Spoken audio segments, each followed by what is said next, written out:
Hi, I'm Daniel Zwerdling. Hi, I'm David Shipler. Two reporters start now.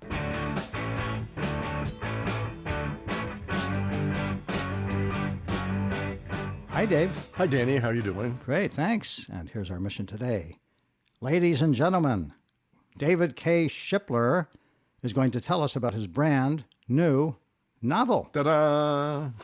Yes, your novel is moving, it's fascinating, and of course, troubling. Tell us the title and give us a quick synopsis. The title is The Interpreter. It's based on a Vietnamese interpreter at the end of the Vietnam War, which is now coming up to 50 years ago, who tries very hard to stay outside the neat boxes of definition that war imposes on people.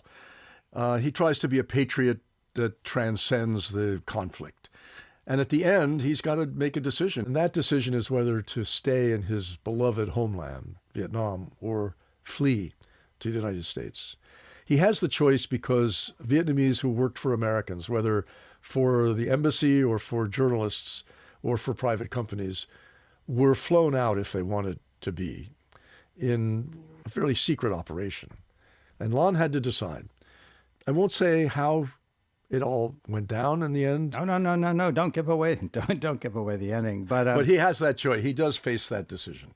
But it's a critical part of the book because it's a decision that thousands and thousands of people make all over the world, all the time. Iraq, Afghanistan. Yeah. And not only interpreters, but people who face danger from gangs. El Salvador, Mexico. That's right. Or from natural disasters, to uproot themselves from their countries and try to plant roots in a new place. So this theme, this idea of what goes into that decision, I think is a very important part of this book that transcends the Vietnam War, transcends journalism or the job of a translator. So it's a critical reason that I wrote the book now, because so many people all over the world are facing the same kinds of decisions. I haven't even said congratulations. I mean, was this sort of like having a baby? Because you've been working on this now for a few years, yes? Every book is like having a baby.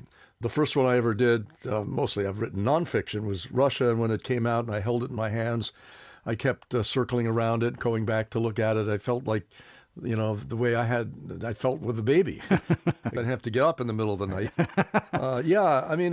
It's a good feeling. It's obviously a good feeling. I was a little surprised, actually, by the topic of this novel, because you could have chosen from an endless list of topics to write about. What grabbed you to write about a war that, as you say, ended a little more than 50 years ago, and which many Americans today really don't know much about, especially young people? Yeah, most Americans weren't alive then. Well, what happened actually was a bit of serendipity. The interpreter who inspired this book was a man I worked with in Vietnam. And you were there for the New York Times? Yeah, I was there for the New York Times from 1973 to 1975. I didn't stay right till the end of the war. I was called back in January of 75, 3 months before the end, to New York to study Russian, to go to Moscow for my next assignment. But the interpreter I worked with was a very interesting guy. He called himself a Buffalo Boy because he remembered his youth in the countryside riding water buffaloes and thought of himself as a simple person, although he was quite the opposite. His English was fluent, poetic. He understood so many layers of the conflict in the society. And, interpreters, this is a universal issue. I mean, Danny, you've worked overseas. You worked in Africa. You understand, and everybody who has been a reporter in another country understands how vital the local interpreter and fixer, as we call them, is. I mean, you've got to have somebody good. First of all, you have to have a person who you have faith in. You believe he or she is doing an honest job translating, but also the person is translating not just the words, but the culture. And if you're in a conflict situation, you need somebody who has a kind of streetwise sense of when danger is looming. And I've had experiences in a few places in the world where, my sensitivity was nothing like the sensitivity of the person who was helping me, who could see or feel something going wrong and get us out of there. And on page 1, from the very first sentence, you already give us a vivid picture of Vietnam, including what it looked like, what much of it still looks like, the sort of corrupt-sounding local commander, a sense of foreboding. Could you read that, please? Sure. The interpreter's name is Lan, by the way, L-A-N-H. It begins this way. Lan thought he had earned his reputation for street smarts, yet here he was being street dumb, allowing himself to be propelled by the witless American into the dicey checkerboard of rice paddies. The correspondent for the Tribune was pressing forward, all on the word of the paunchy regional commander who, over lunch in Dien Can, had belched his assurances that, yes, government forces had the area completely pacified. No mines lurked beneath the dusty shell-pitted footpath. No menacing Viet Cong hid among the brush lines that bordered the paddies. The refugee settlement beyond was as safe and still as the baking midday sun could make it. So said the slightly poetic regional commander, poetic because of the lyrical seasoning that Lan enjoyed sprinkling into his translations to make his country into a land of metaphors. The path was empty. Not a single child was using a stick to roll the bare rim of a bicycle wheel. No old man balanced a shoulder pole laden with baskets of rice. No young couple rode with a brace of ducks hung over the motorbike. There was no symphony of beckoning cackle calls by women sitting cross-legged behind tarps spread with guavas and durians. Instead, absence ruled with silence. Wonderful. Now, the book itself, the idea I got actually was, kind of just by chance. What happened was that the interpreter I worked with died several years ago, and I was quoted in the New York Times obituary, and I got a call from a film producer who said this would make a great film, a great screenplay. Why don't you write the screenplay? I said, I have no idea how to write a screenplay. But the idea kind of sat with me for a while. Good ideas never quite disappear. They hover around you. Right. And finally I thought, I know how to write prose, so why don't I try it, writing prose? So that's what I did. You skipped over something that amazed me. You said when the Times did its obituary. The New York Times hardly does obituaries about anybody, who readers know. It's usually about famous people. But here the New York Times did an obituary about your interpreter. Yes, that's right. That's right. I think it is extraordinary.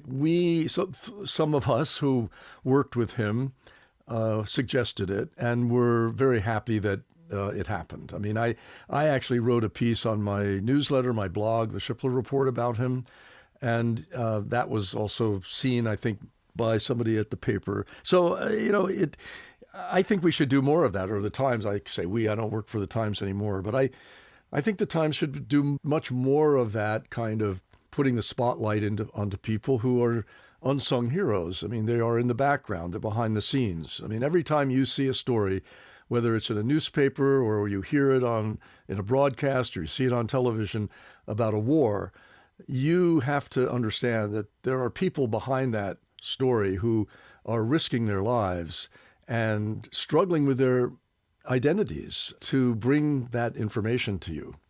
I wish we could have read a novel like this when I was in high school or something, because even though you say that most of it is fictionalized, it's a wonderful way to teach us the history of Vietnam. And I think before we go on, why don't you remind our listeners, especially the younger ones, why did the U.S. go to war in Vietnam?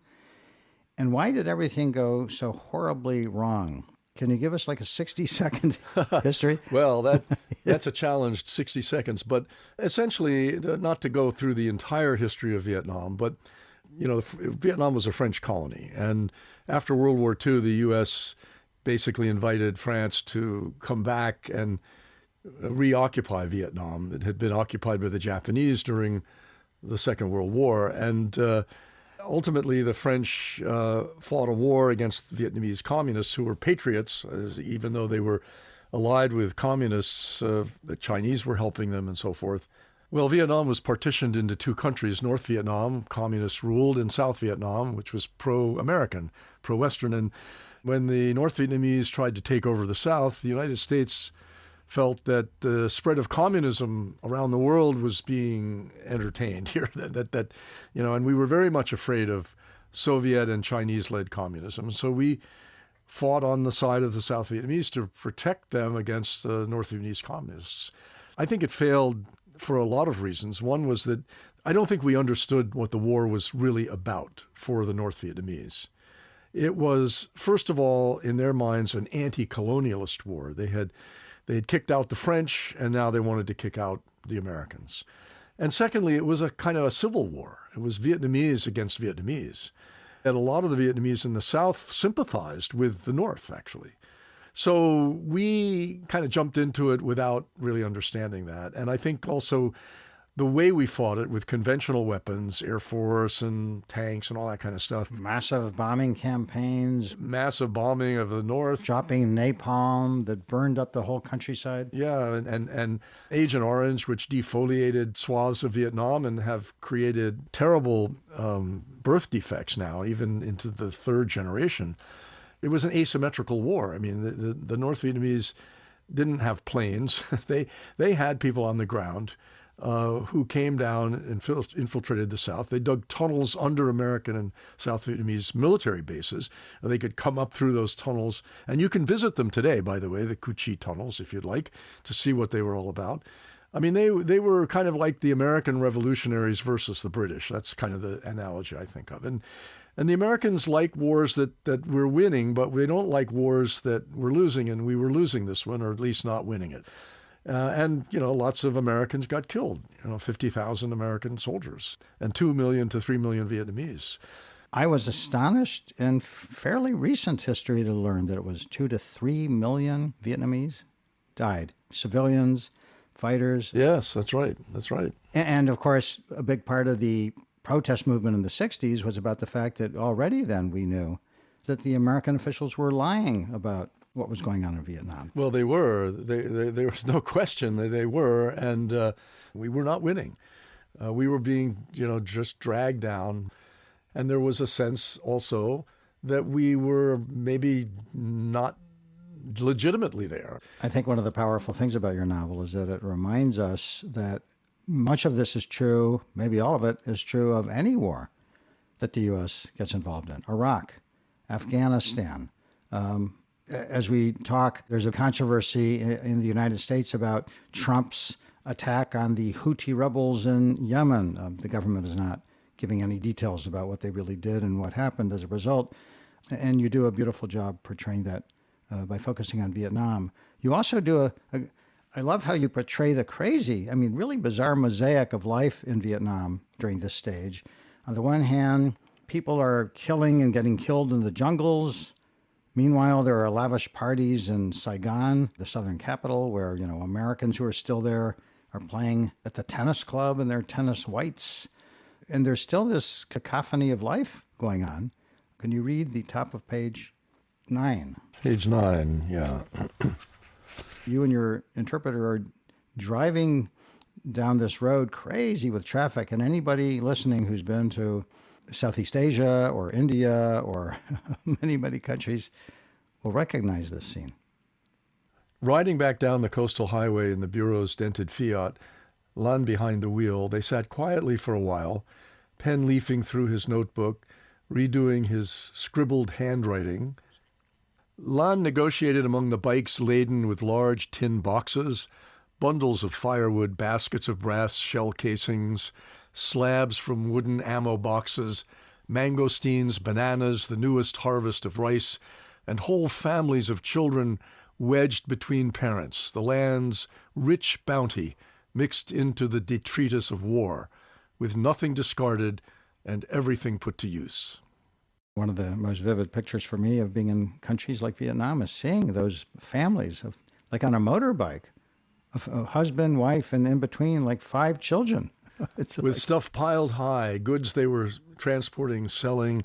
And one thing about Vietnam during the war, even at the height of the war, was that commerce went on. They were remarkably and are entrepreneurial people. I remember, and this is in the book too, I do remember an elderly woman buying ammunition crates, empty ammunition crates from South Vietnamese soldiers, artillery units. Then one by one, she'd put them on her back and trudge up a hill or down a hill to a refugee settlement and sell them for a little profit to refugees to break apart and use the wood for their houses. And I love it that the South Vietnamese soldiers were selling the empty ammo crates. Of course they were selling them. Never let an opportunity go to waste. Although most of the characters and events in this book are fiction, you say, you have told me that some of it is based on what really happened to you, very much including the interpreter. As you said when we first started talking, interpreters play such a vital role for journalists. We depend on them to do our reporting when we're overseas. Not just journalism, though, but business, big negotiations, negotiating over climate change with foreign leaders. I mean, interpreters play a huge role that's not recognized very much among the public. That's right. This interpreter in the book named Lan had a particular skill in relaxing people. So in Vietnam, and I think probably in other wars, when an American reporter comes in, people are going to be a little nervous, and they're going to maybe tell the person what they think they want to hear. Well, Lan was very good at going to people first and having the reporter hang back for a few minutes while Lan, relaxed people. He would joke with them. His body language was almost like a dancer. He would gesture, he would laugh, he would make them laugh. And you talk about his voice being almost musical, the way he would... Almost lyrical, almost musical. Well, Vietnamese actually is a very musical language anyway. It's a tonal language. But he was able, in his voice, I thought, to convey all kinds of different emotions and ideas and feelings that made people want to tell their stories. And you're talking now about your real interpreter, yes? Yeah, the real interpreter who was also reproduced in the novel in just that way. So he was able somehow to ask the questions that I would ask, this is now the reality, but in the novel the same way, that in a way that would not alarm or frighten people. And so they talked, they opened up. Now, in the novel, I made him feel a little ambivalent about that because he was, and this was not necessarily the case in real life, but I made the interpreter feel somewhat conflicted about pulling people's lives up by the roots the way you transplant rice and laying them out for Americans to see. Was this kind of voyeurism? Was this entertainment somehow? Was this going to make any difference for Vietnamese in the long run in terms of how Americans behaved toward Vietnam? These were questions that ran through his mind. And one of the main questions that runs through his mind is exactly how should he translate what people tell him? I mean, you and I have used interpreters all over the world, and we know you can't translate any language literally word for word, right? Because words have so many shaded meanings. That's right, and cultural implications, of course, too. But, of course, you need the interpreter to be faithful to what the person is saying, at least the sense of what the person is saying. Well, which raises one of the main questions for an interpreter, which is what do you do when the person who you're interviewing is inarticulate? Should the interpreter try to say what he or she thinks the person is trying to express? Or do they just give a translation that sounds totally inarticulate? Well, I would prefer the inarticulate translation. I would prefer it to be as literal as possible. And of course, for Lan, my character in this novel, there are other pressures on him. I mean, there's a Viet Cong agent, an undercover communist agent, who pressures him to distort the translations and to make them more favorable to the communist side. There's a government official who complains a bit about some of the translations. And so, Lan is trying very hard to stay outside the boxes of allegiance that war imposes, and be faithful to the meanings of the words, or as he says at one point, the meaning beyond the word or above the word, which is what you're getting at, Danny, in terms of the sense of what the person is trying to say. But as a reporter, back to real life now, not the fiction, I really wanted my interpreters everywhere I worked to be as articulate or inarticulate as the people they were translating. I didn't want them to embellish what people were saying. But sometimes you and I got that, sometimes we didn't. You have this great scene where the North Vietnam intelligence agent, who you just mentioned, confronts Lan, the interpreter, at a street stall where they sell pho, that famous Vietnamese soup. He's basically saying to Lan, look, you could choose your words in a way that makes the Americans look better, or you can choose your words in a way that makes the North Vietnamese look better. You need to be patriotic and translate in a way that's best for your country. Please read that section because... Oh, here it is. I got it. Okay, so I got it. The communist agent is saying to Lan, why do you choose such words? I didn't choose them. They were his words. Lan says, I hope someday you will understand that you chose them, says the communist agent.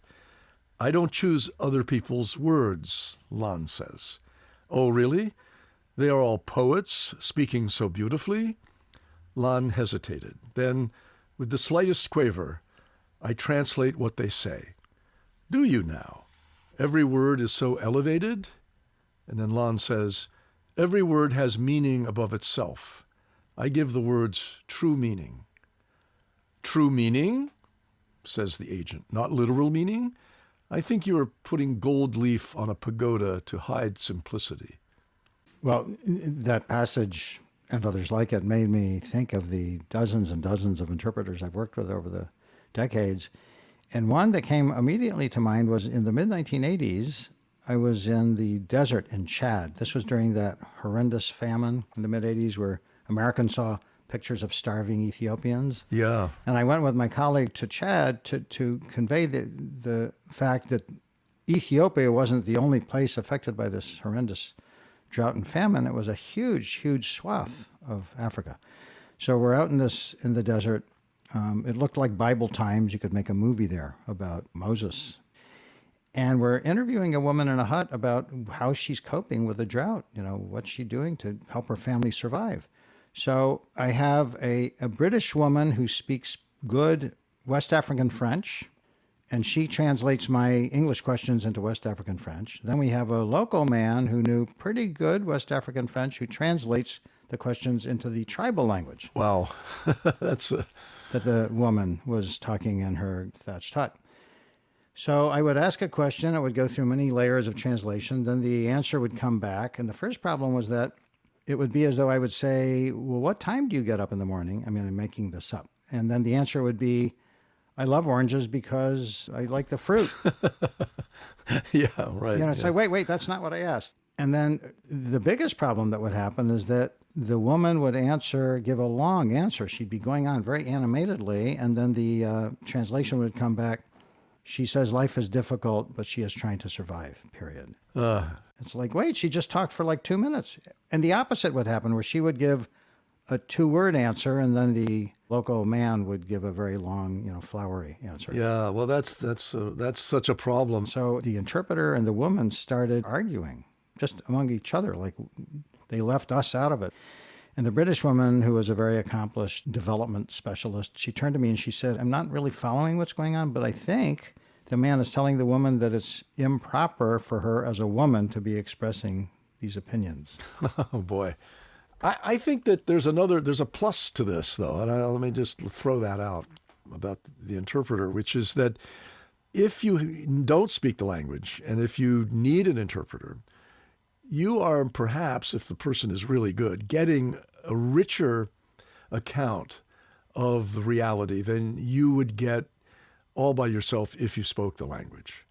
So in Vietnam, for example, this interpreter is going into situations where an American would have a difficult time making people relax or even understanding what was going on. There are huge cultural differences. And one of them, for example, is one that I write about in the book, which is the smile. Smiles can mean different things in different cultures. And in Vietnam, the smile is often a gesture of discomfort, or it is a mask that covers unhappy feelings. And a good interpreter cuts through that and conveys what is real behind that mask. And I think that's something that a foreigner, even somebody who speaks good Vietnamese, could not have gotten to. Just to remind everybody, our special guest today is my intrepid co-host, David K. Shipler. We're talking about Dave's new novel, The Interpreter. And Dave, as you've said, a lot of this novel is fiction, which you based on reading histories and on your own imagination. But one of the most shocking dramas in your book really does come from real life. This was a story that you reported for the New York Times. Yes, it was. Not something I could have imagined, I don't think. And that is, the reporter in the novel goes to a hospital, I think it is, and interviews a young woman who's been horrendously tortured. Yes. Now, when I thought about, did I want you to read some of this passage, I went back and forth, and I was thinking, it's horribly upsetting. I don't want to drag down this chat with something upsetting, except that there's actually kind of a happy ending to the story, if there's a happy ending to any story that involves torture.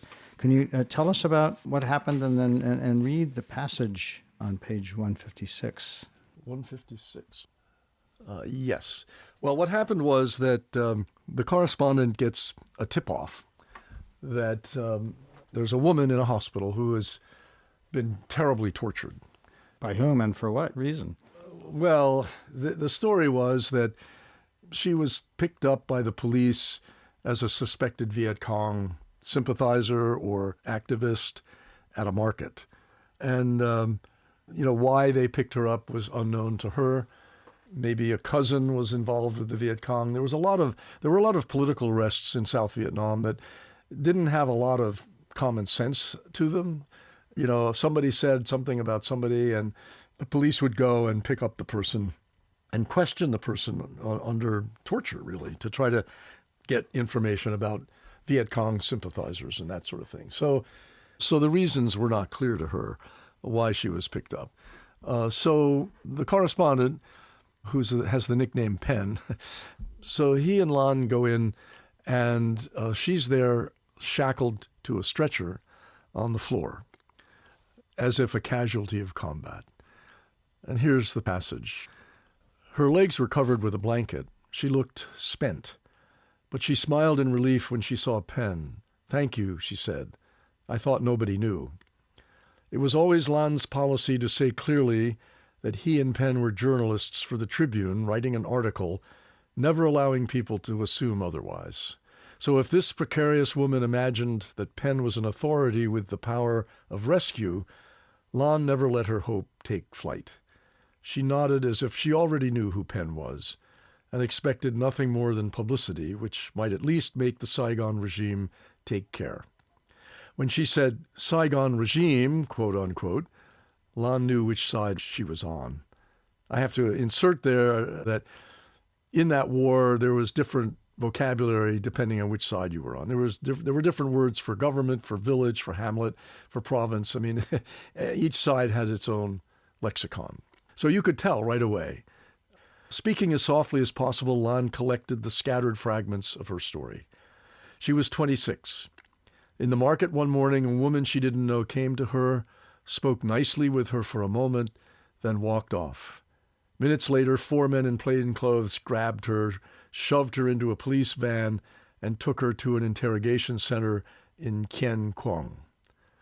2 male policemen led her to a bare room with a metal desk in the corner and several chairs. They told her to get undressed. She refused, so they pulled off her shirt and trousers. They took off her shoes.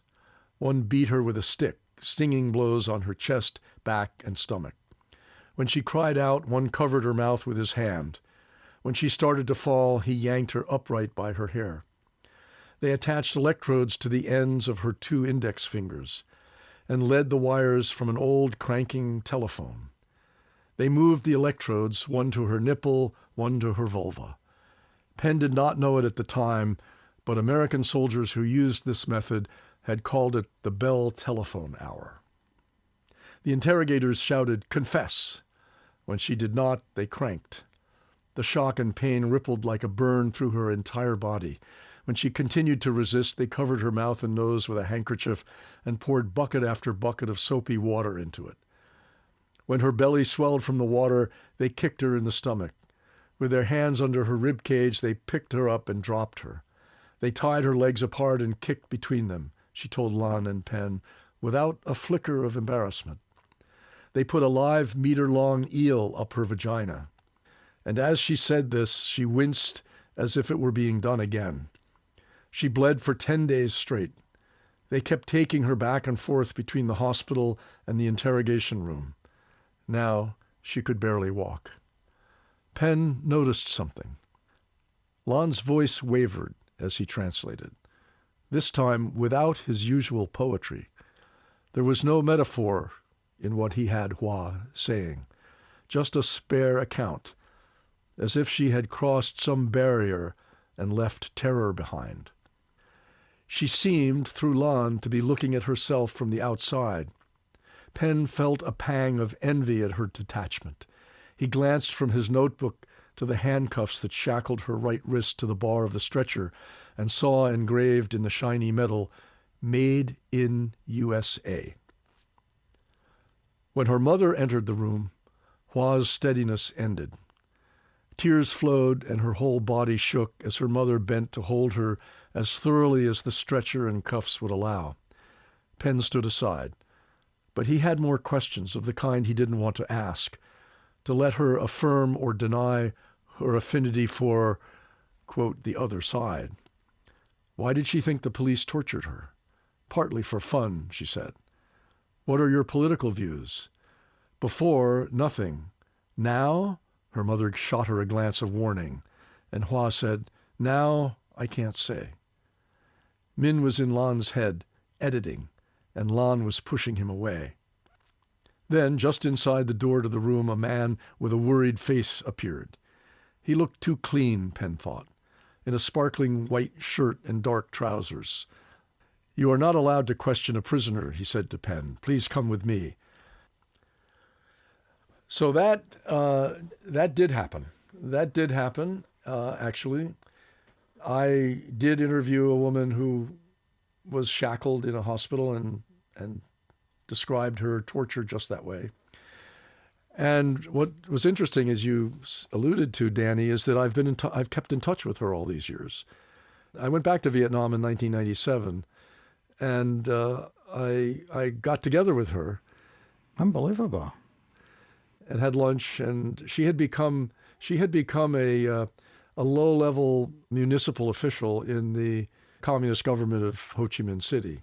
How did you know how to get in touch with her? Well, originally I was actually introduced to her not the way it's done in the novel, but through a Mennonite couple who were there doing reporting on the war, and they had contacts among political prisoners, and they told me about her. So that's how I got to know her. And so through them, I was able to reconnect with her. And this is what I find so mind-blowing. Okay, this woman was horrendously tortured. You find her many years later. You go out for lunch with her. What's she like now? Well, from what I could tell, she's recovered. I mean, obviously, if you just have lunch with someone, and by the way, we were speaking to each other through an interpreter. So, I don't know how much I can tell you about what happened to her to scar her and whether those scars remained. She seemed fine, and she emails me every holiday period, every Christmas, New Year's. Really? To give me greetings. Yeah, and it's quite something. I mean, it's very touching, actually.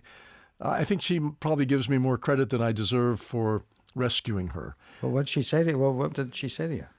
Well, I don't remember the lunch we had was back in 1997, and I don't honestly remember a lot of the details of the conversation from way back then, except that she told me about her work and was thankful that I had written about her and recovered, and was, in a way, became, because of the story, I guess, in the Times, became somewhat famous among the communist officials of somebody who was a victim and therefore was worthy of some kind of a position in the communist government in the city there.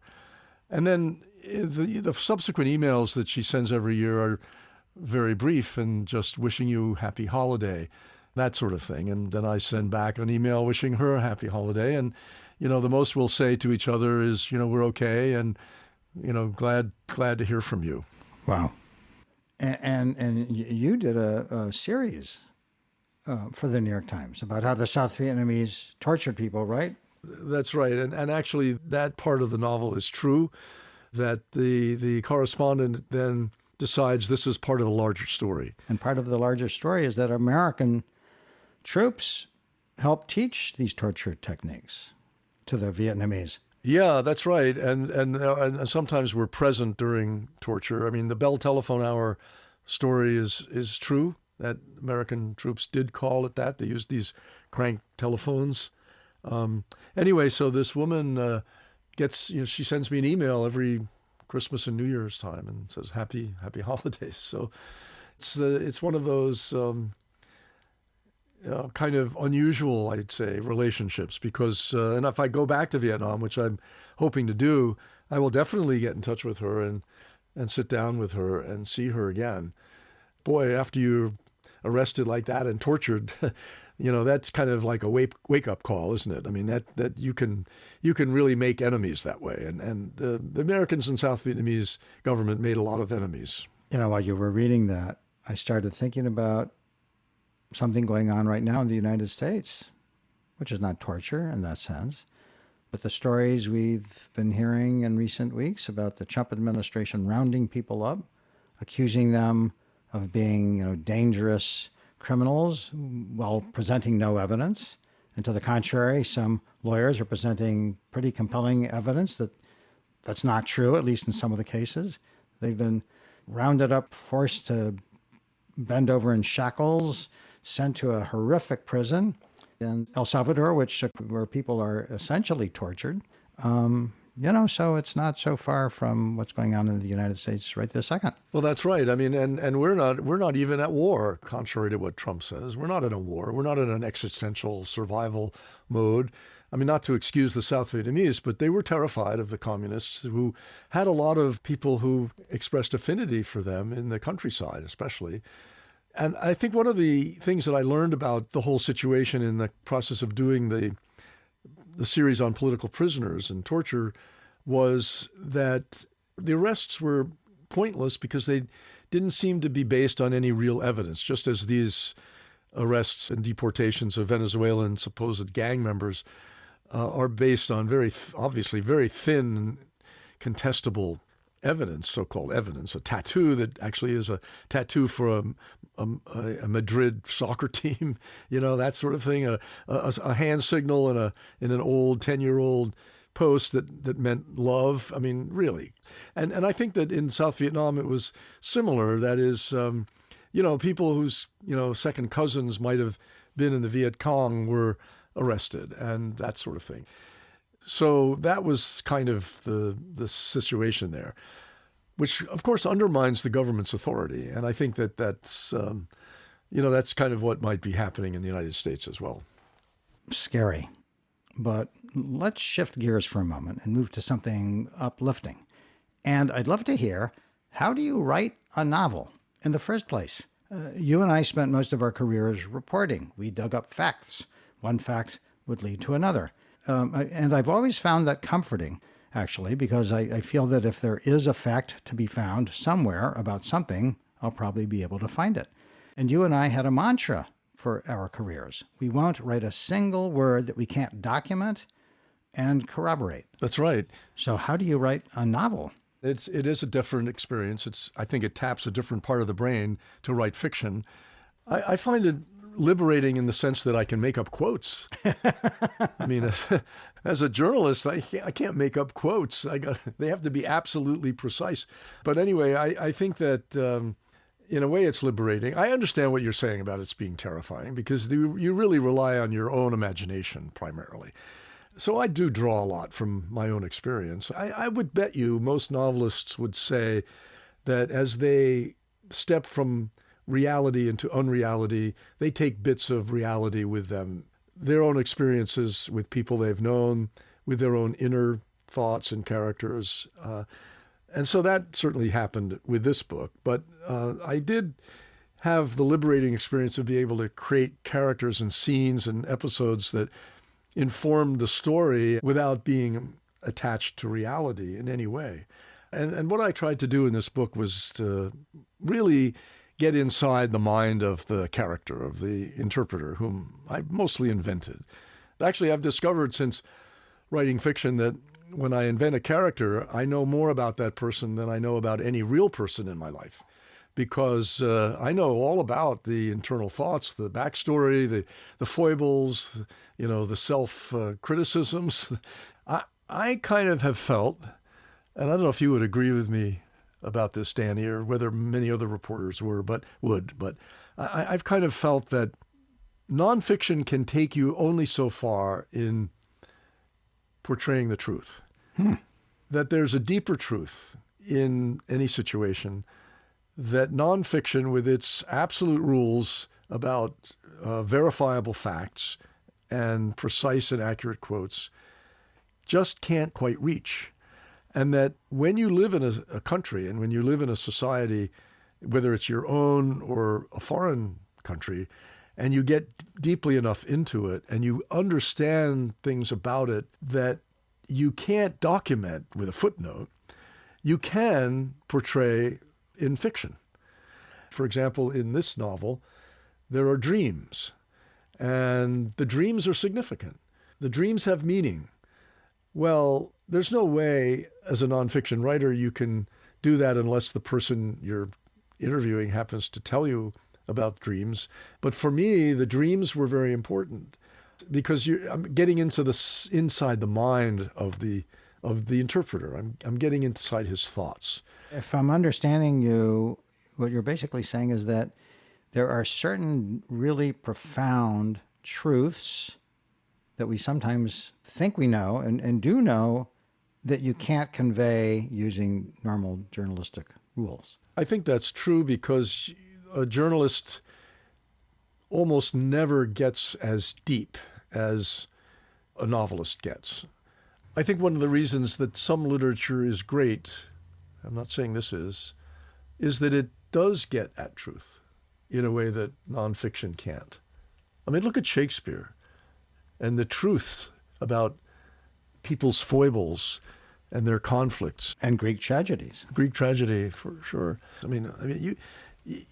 I think that's a great example of how much more accurate, in a way, or thorough. I don't say accurate, but much more thorough and richer literature, great literature can be. Well, Dave, this has been wonderful. And I think it's time for a shameless plug. I want to urge all you listeners, go out, buy Dave's novel. Tell your loved ones and friends to buy the novel. It's called The Interpreter by David K. Shipler. But before we go, I do want to add that in addition to the really distressing, thought-provoking parts of the novel, and we've talked about some of them, there are parts that read almost like a delightful travelogue. So could you please end on the passage about Nuoc Mam? Yes, Nuoc Mam is a staple of Vietnamese cuisine. That's the fish sauce of Vietnam. Anybody who's been to a Vietnamese restaurant in the United States knows how wonderful it is, Nuoc Mam. And you write in your novel, and I discovered this when I went to Vietnam some years ago, that a Nuoc Mam factory can be really disgusting. But fortunately, when you leave Vietnam, you forget and go back to a Vietnamese restaurant and love it all over again. Your passage begins with Lan, the interpreter, getting a big bowl of soup with tripe in it. Page 18. I'm just...